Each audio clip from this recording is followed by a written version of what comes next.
নমস্কাৰ বন্ধুসকল, বৰ্তমান মই টিংখাং সমষ্টিৰ তিনঠেঙীয়া গাঁৱত আছোহি আৰু যিহেতু আপোনালোক গম পায় যে সদ্যগতিতে উচ্চতৰ মাধ্যমিক চূড়ান্ত পৰীক্ষাৰ ফলাফল বিষয়ে আমাৰ গ্ৰামাঞ্চলত বা আমাৰ বাগিচাত খুব ধুনীয়াকৈ ব্যয় কৰিলে আৰু সেই সংক্ৰান্তত আমি বাগিচা বা গ্ৰামাঞ্চলৰ পৰিদৰ্শন কৰি আছিলোঁ আৰু যিবিলাক আমাৰ ধ্ৰুৱতৰা আছিলে এই ধ্ৰুৱতৰাবিলাক আমি উলিয়াই আনি তেখেতসকলৰ প্ৰতিভাবিলাক আমি আপোনালোকৰ আগত অলপ দেখাবলৈ বা এষ্টাব্লিছ কৰিবলৈ আমি অলপ চেষ্টা কৰি আছিলোঁ।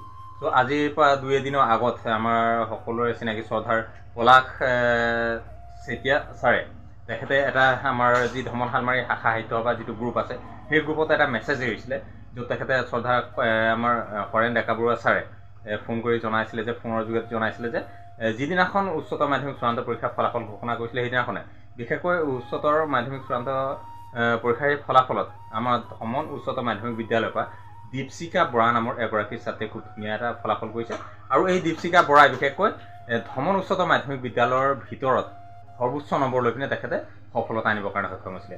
ত' সেই সংক্ৰান্ত আজি খনেন্দ্ৰ ছাৰ আৰু মই এই দীপশিখা বাগগৃহত আহি ওলালোহি আৰু এতিয়া দীপশিখাৰ লগত আমি কিছু কথা মানে আৰু এই দীপশিখাৰ যি শৈক্ষিক যাত্ৰা জাৰ্ণিটো কেনেকুৱা আছিলে কি নাই সেই সবিশেষ কথাখিনি আপোনাক জনাবলৈ চেষ্টা কৰিছোঁ। আপোনালোক ভিডিঅ'টো শেষলৈকে চাই। এইফালে মোৰ লগত আছে দীপশিখা। দীপশিখা কেনেকুৱা, বাকী ভালে আছে? এইফালে আমাৰ খনেন্দ্ৰ ছাৰ আছে, এইফালে ভাইটি দীপশিখাৰ ভাইটি ন? অ'কে, কি নাম তোমাৰ? নামটো কৈ দিয়া। হিমান্ত বৰা। আৰু এইফালে আমাৰ দীপশিখাৰ পিতৃ। এবাৰ নমস্কাৰ এটা দি দিয়ক। নমস্কাৰ। আৰু এইফালে মাতৃ আছে। এয়া আমাৰ দীপশিখাৰ ঘৰ। আপোনালোকৰ ঘৰৰ পৰিয়াল মানে 4জনে?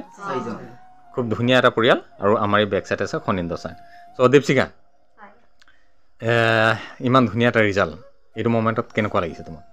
ভাল লাগিছে, যিটো মা পাপাহঁতে বিচাৰিছিলে মই কৰিছিলোঁ। মই ভবা নাছিলোঁ ইমানখিনি পাম বুলি, কিন্তু আশা কৰা মতে আহিলে, মানে ভাল লাগিছে। অ'কে, চ' তুমি ধমল উচ্চতৰ মাধ্যমিক বিদ্যালয়ৰ পৰা এইবাৰ উচ্চতৰ মাধ্যমিক চূড়ান্ত পৰীক্ষা অৱতীৰ্ণ হৈছিলা। তোমাৰ পাৰ্চেণ্টেজ কিমান আছে? 77। লেটাৰ কেইখনত আহিছে? লেটাৰ 2খনত আছে, ছ'চিয়লজি তাৰপিছত আৰু আছামিছ। লেটাৰ কেইখনত মাৰ্ক কিমান পাইছে? লেটাৰ কেইখনত আছামিছত আছিলে 92, ছ'চিয়লজিত 90 আছিলে, তাৰপিছত হিষ্ট্ৰীত আছিলে 75, এডভান্সত আছিলে 75। অ'কে, হাইয়েষ্ট মাৰ্ক কিহত আছে? M L. আছামিছত কিমান? 92। বাপৰে, আছামিছত কিন্তু 92 উঠোৱাটো ইমান মুখৰ কথা নহয়, হয় নাই দীপশিখা? তোমাৰ আগতে এবাৰ আহিছিলোঁ, তোমাৰ সুপ্ত প্ৰতিভাক লৈ পিনে এটা ইয়াত মই নিউজো কৰিছিলোঁ। তুমি খুব ধুনীয়া গীত গোৱা। এইটো মুহূৰ্তত যদি দুকলিমান কিবা এটা গুণগুণাই দিয়া, তাৰ পাছত আমি বাকী তোমাৰ যি শৈক্ষিক যাত্ৰা কথাখিনি অলপ জানিবলৈ চেষ্টা কৰিম।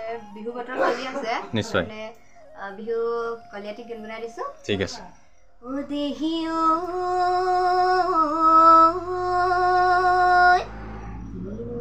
মহিয়া ঐ বতাহ জাকি মাৰিলে,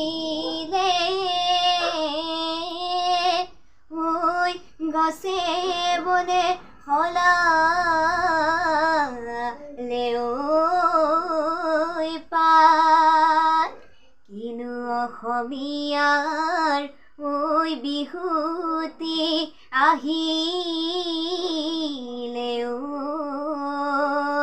ঐ গৰুৰ চালে লগালে মাত। বঢ়িয়া। চ' ইমান ধুনীয়া এটা কণ্ঠ। যিহেতু এইবাৰ তুমি কলেজ যোৱাৰ লগে লগে তোমাৰ গীতক লৈ পিনে এটা তাত বিশেষকৈ কি বুলি কয়, অলপ জোৱাৰ এটা উঠিব। গীত তোমাৰ কলেজত আৰু নেৰিব, আৰু গীত গাবই লাগিব কলেজ, হয় নাই? চ' ঠিক আছে, তোমাৰ এই যে পঢ়া সময়খিনি ইমান ধুনীয়া এটা ৰিজাল্ট কৰিছিলা, পঢ়া সময়খিনি তুমি টাইমটো কেনেকৈ মেইনটেইন কৰিছিলা? কিমান সময়ৰ পৰা কিমান সময়লৈকে পঢ়া শুনা কৰিছিলা? তেনেকৈ ক'বলৈ গ'লে মই বেছি টাইম নপঢ়োঁ, মানে অকণমান পঢ়োঁ আৰু কি বুলি কয়, এনেকৈ দিনততো গাড়ী চলি থাকে, এনেকৈ পঢ়িব নোৱাৰোঁ। ৰাতি 8-9টালৈকে গাড়ী চলি থাকে, তো মায়ে ভাতটো সোনকালে বনাই দিয়ে। তাৰপিছত মানে 8টামান বজাত ভাতটো হৈ যায়, ভাতটো খাই মেলি চব যেতিয়া শুই যায়, তেতিয়া মই পঢ়োঁ আৰু 8টামান বজাৰ পৰা পঢ়ি পেলাই এনেকৈ কেতিয়াবা 1-2টা বাজি যায়, 12টা সেনেকৈ বাজি যায়, সেনেকৈ পঢ়োঁ। তাৰপিছত মৰ্ণিঙত মানে অকণমান দেৰিকৈ উঠোঁ, যিহেতু চব হুলস্থুল হৈ থাকে। তাৰপিছত দেৰিকৈ উঠি পেলাই চাহ তাহ খাই অলপ দেৰি পঢ়োঁ, তাৰপিছত আকৌ শুই থাকোঁ। অ'কে, চ' আজি ইমান ধুনীয়া এটা ৰিজাল্ট, ফাৰ্ষ্ট অফ অল তুমি থেংকছটো কাক দিব বিচাৰিবা? প্ৰথমতে মা পাপাহঁতক দিম, তাৰপিছত বিদ্যালয়ৰ যি মানে সৰুতে এখন মানে অংকুৰৰ পৰা যিটো মই 7লৈকে পঢ়িলোঁ, নৱজাত নৱজ্যোতি জাতীয় বিদ্যালয়, তাত পলাশ ছাৰহঁতে আছে, লগতে ছাৰ বাইদেউহঁতে আছে। তাৰপিছত যেতিয়া পঢ়িলোঁ ধমন আদৰ্শ জাতীয় বিদ্যালয়ত তাত প্ৰকাশ ছাৰহঁতে আছে মানে মেথছত বহুত সহায় কৰিছিলে তাৰপিছত বাকী ছাৰ বাইদেউসকলেও মানে বহুত কষ্টৰে পঢ়াইছিলে গোটেইখিনিকে তাৰপিছত তাৰ পৰা মেট্ৰিক দি পেলাই ধমন হাই ছেকেণ্ডেৰীলৈ গ'লোঁ তাত প্ৰিন্সিপাল ছাৰ বহুত মৰমীয়াল আছিলে আৰু বাকী ছাৰ বাইদেউসকলেও মোক বহুত সহায় কৰিছিলে মানে পঢ়াৰ ক্ষেত্ৰত মানে আগবাঢ়ি যোৱাৰ ক্ষেত্ৰত কিবা এটা যদি মই নোৱাৰোঁ তেতিয়া মানে ছাৰ বাইদেউহঁতক সুধিলে মানে ছাৰ বাইদেউহঁতে সংকোচ নকৰাকৈ মানে বুজাই দিছিলে দেখুৱাই দিছিলে তো চব ছাৰ বাইদেউকে থেংকছ দিম আৰু লগতে গাঁওবাসী ছ'চাইটি আছে হয়নে ফ্ৰেণ্ড চাৰ্কুল আছে বৰমাহঁতেও বহুত সহায় কৰিছিলে দাদাহঁতে কৰি অ'কে চ' ইমান ধুনীয়া এটা ৰিজাল্ট এডমিশ্যন ক'ত ল'ম বুলি ভাবিছা এডমিশ্যন টিংখাং কলেজত ল'ম টিংখাং কলেজত ষ্ট্ৰীম আৰ্টছত যাবা মেজৰ কিহত ল'ম বুলি ভাবিছা মেজৰ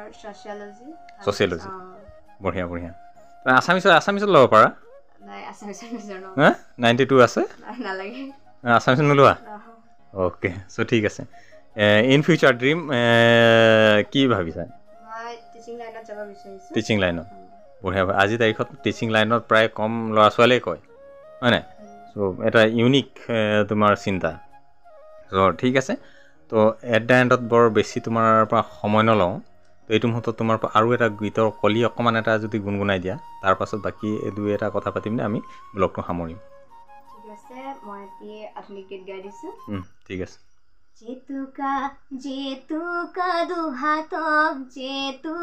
দুহাতত জেতুকা কহুৱা তোলাৰ যেন মন অ'কে বঢ়িয়া চ' এডমিশ্যনটো তেতিয়াহ'লে তুমি টিংখাং কলেজত ল'বা অ'কে চ' ঠিক আছে পৰৱৰ্তী শৈক্ষিক যাত্ৰাবোৰ ভালকৈ আগুৱাই নিবা দীপশিকা তোমাৰ ভাল লগা যদি দিশ এটা মই সুধোঁ তেতিয়াহ'লে গম পাম যে তাত মানে কি তুমি ছিংগিং লাইনত আছা হয় নাই গীত গাই তোমাক ভাল লাগে এইটো তোমাৰ ভাল লগা দিশ চ' তোমাক যদি মই সুধোঁ এইটো মুহূৰ্তত তোমাৰ বেয়া লগা দিশ এটা কি হ'ব পাৰে বেয়া লগা দিশ বুলি ক'বলৈ তেনেকৈ একো নাই মানে চব সমানে লৈ যাওঁ আৰু বেয়া লগা দিশ নাই এতিয়ালৈকে কিবা বেয়া লগা কোনোবা ধৰা তুমি দেৰিকৈ শুই উঠা সেইটো বেয়া আছে মানে দেৰিকৈ শুই উঠো বেড হেবিট আছে এটা আছে মানে এইটো মায়ে গালি দিয়ে আৰু দেৰিকৈ উঠিছ বুলি কয় তথাপি মানে ইমানো হেৰি নকৰে মানে সেইটো এটা বেয়া মানে সেইটো বেয়া আৰু দেৰিকৈ উঠো চ' ঠিক আছে দেৰি হয় কেতিয়াবা অ'কে চ' এট দ্য এণ্ডত যিহেতু আমাৰ যিসকল ভাইটি ভণ্টি নৱপ্ৰজন্ম আছে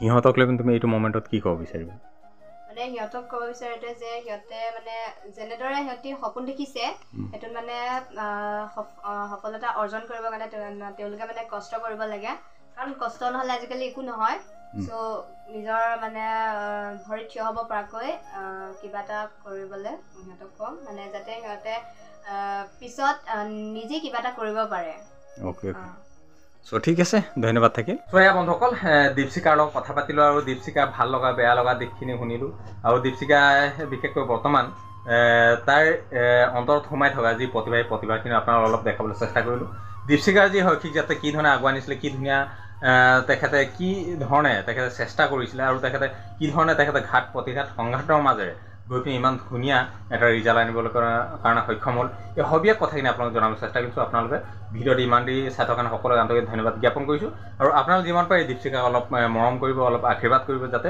দীপশিকা যি পৰৱৰ্তী শৈক্ষিক যাতে খুব ধুনীয়াকৈ আগুৱাই নিব পাৰে আৰু ইমান দেৰি ভিডিঅ'ত চাই থকা সকলোকে মই বিনোদ কৰে আন্তৰিক ধন্যবাদ জ্ঞাপন কৰি আজি ব্লগটো ইমানতে সামৰণি মাৰিছোঁ